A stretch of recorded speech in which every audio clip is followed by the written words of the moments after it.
In 1972, the year I was born, Pete Seeger and a bunch of banjo-playing freaks in the Upper Hudson Valley reminded New York City that if they polluted the Upper Hudson, especially the watershed areas, that New York City's drinking water would be ruined.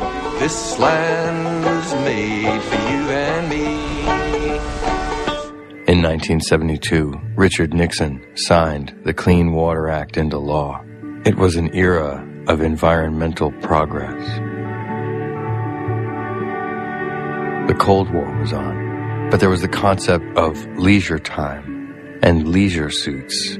Computers and technology were supposed to bring about the 4-day work week, and everyone was going to have plenty of time romping around the fields and swimming in the rivers.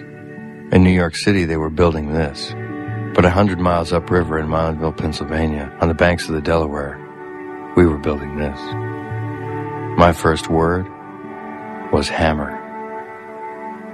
But it's 2009. One day I got a letter in the mail.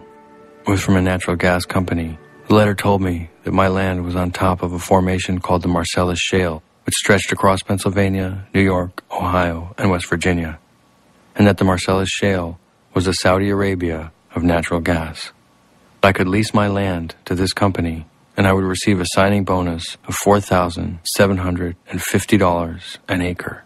Having 19.5 acres, that was nearly $100,000, right there in my hand.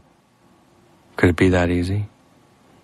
You've probably seen ads on television hailing natural gas as the clean-burning transition fuel. American shale basins contain an ocean of natural gas. What I want is to use our resources in America. It's cheaper and it's ours. It's ours. What would it mean if the United States and the rest of the world adopted natural gas as the fuel of the future? We've cracked the code for natural gas supply. And what I didn't know was that the 2005 energy bill pushed through Congress by Dick Cheney exempts the oil and natural gas industries from the Safe Drinking Water Act. They were also exempt from the Clean Air Act, the Clean Water Act, the Superfund Law, and about a dozen other environmental and democratic regulations. And when the 2005 energy bill cleared away all the restrictions, companies like Encana, Williams, Cabot Oil and Gas, and Chesapeake began to use the new Halliburton technology, and they began the largest and most extensive domestic gas drilling campaign in history, now occupying 34 states. The method of gas drilling they use is called hydraulic fracturing, or fracking. It blasts a mix of water and chemicals 8,000 feet into the ground. The fracking itself is like a mini earthquake. The intense pressure breaks apart the rock and frees up the gas. In order to frack, you need some fracking fluid, a mix of over 596 chemicals.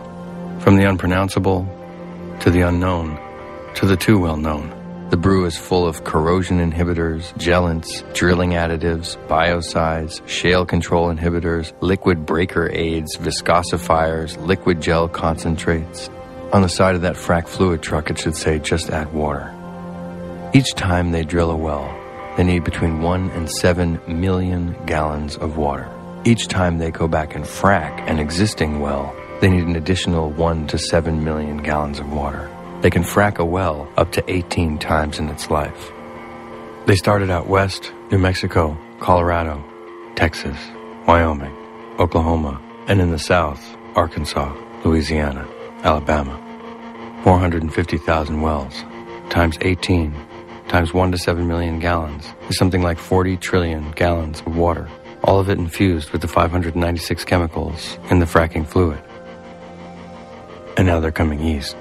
They're proposing 50,000 gas wells along a 75-mile stretch of the Delaware River and hundreds of thousands more across New York, Pennsylvania, Ohio, and West Virginia. From 1972 until now, my whole life, all this has been protected.